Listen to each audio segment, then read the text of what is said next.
Follow along, Catholic Pilgrims, as we follow French doctor of the Church, St. Francis de Sales, through his book, Introduction to the Devout Life. Tune in as we read through this practical guide for living out the Catholic faith well. It's that time, Catholic Pilgrims, to enrich our lives with a reading from St. Francis's book, Introduction to the Devout Life. We are still on the meditations, with today being meditation 4, and its topic is on sin. And as a reminder for the meditations, I'm not offering any reflections because I think they need to stand completely on their own. And also, as a reminder, these meditations are to help us purge ourselves from the affection to sin. As we think through these reflections and resolutions, we are to truly evaluate ourselves in order to open our eyes to things that we need to change. I'm doing it right along with you, so don't think I'm just reading this. This is for me too. So with that said, let's open our books to chapter 12 in the first part. Chapter 12, Meditation 4, Sin. In preparation, place yourself in the presence of God. Entreat Him to inspire you. Reflections.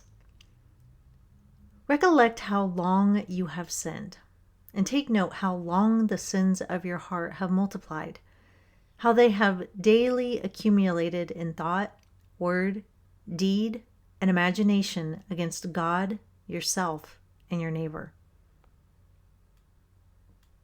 Think over your corrupt inclinations and how you have yielded to them.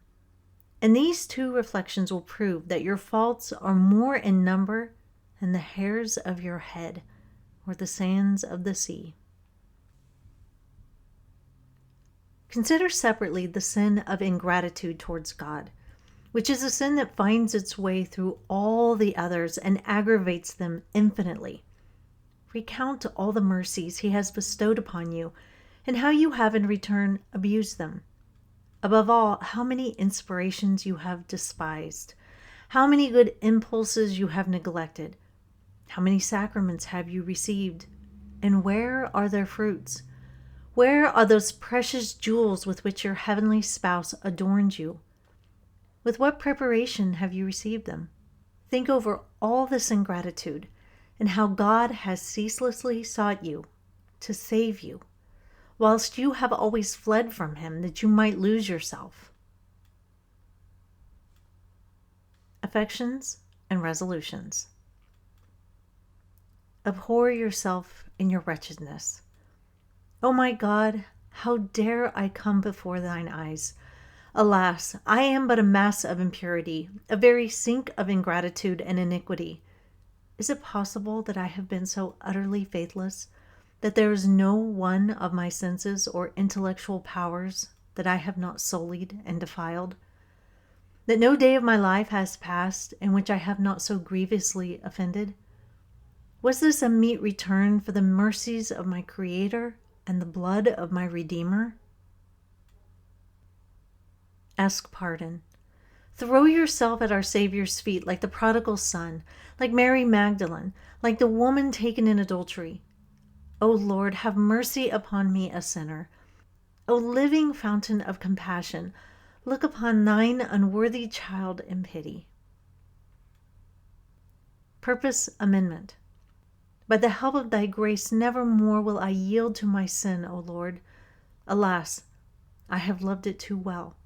Now I abhor it and cleave to thee. O merciful Father, I will live and die in thee. In order to do away with my former sins, I will boldly accuse myself and suffer none to rankle within my breast. I will do my utmost to uproot them wholly from my heart, especially such a one and such a one which have chiefly hindered me.